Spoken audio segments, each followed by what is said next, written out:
and welcome to Celebrating Excellence. For the last 30 years, St. Lucia has celebrated its two Nobel laureates, Sir William Arthur Lewis and Sir Derek Alton Walcott. The theme for the festival in 2023 is Celebrating Excellence, Nurturing Our Creativity, Consolidating Our Legacy. Dr. Clarence Henry is a development economist and regional integration specialist. He tells us about Sir Arthur Lewis's impact on the field of economics. So one of the first things that we have to appreciate about Sir William Arthur Lewis, St. Lucia Nobel laureate, is that he was one of the first development economists. Sir Arthur Lewis would have written during the 1950s and 60s, and of course throughout the years as well beyond that.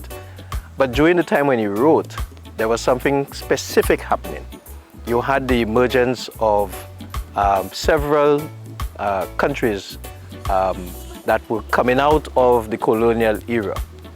And in looking at those countries' development status and in trying to determine the path for development for these countries, it was very quickly realized that these countries could not be seen to be similar to developed countries. In fact, the countries that were once, their mother country, so to speak.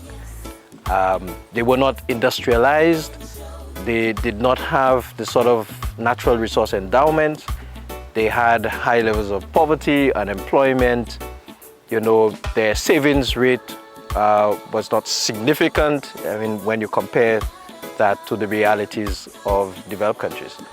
And so Sir Arthur Lewis began making a contribution on what are the development problematic, but more so the prerequisites for development in those new countries, new independent countries, those countries that were once considered to be third world countries, and today are typically referred to as developing countries.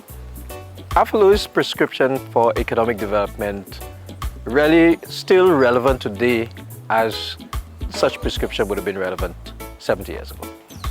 Why do I say that?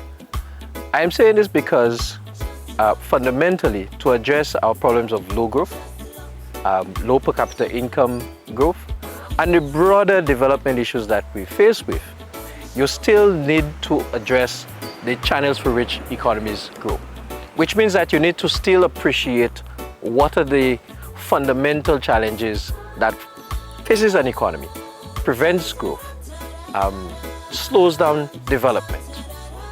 Again, it is along the lines of whether you have the resources to do so, the extent to which you have diversified your economy, right? The extent to which there is a degree of industrialization of the economic base. Because if you start talking about the economies that are doing well, one of the common characteristics is that they're very much diversified and have solid industrial base.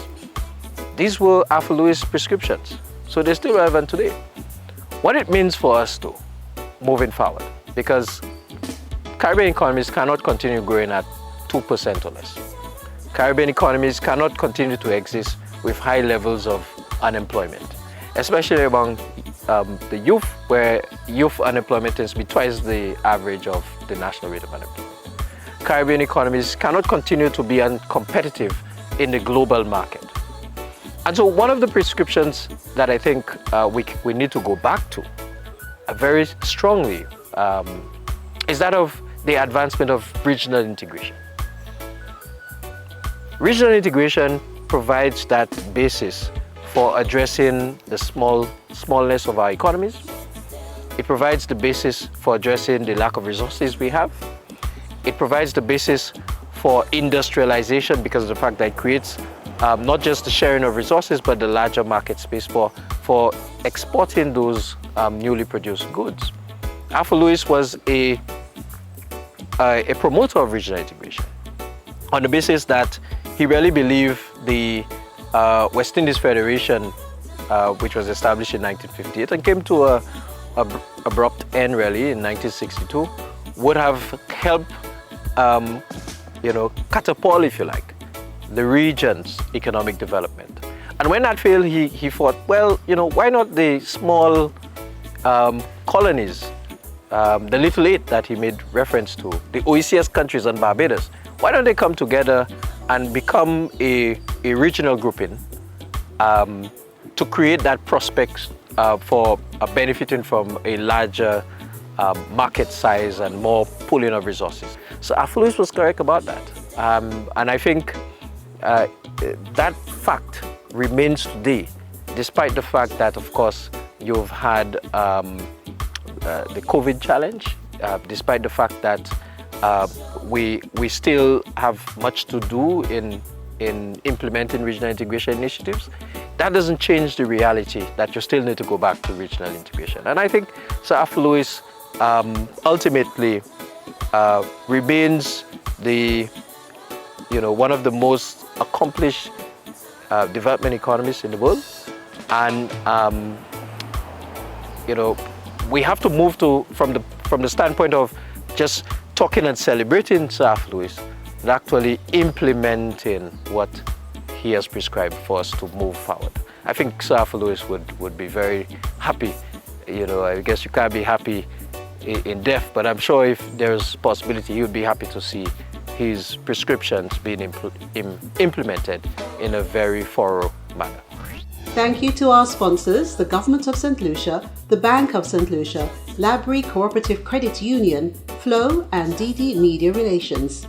Share our Facebook page at Nobel Laureate Festival St. Lucia with your family and friends on island and abroad.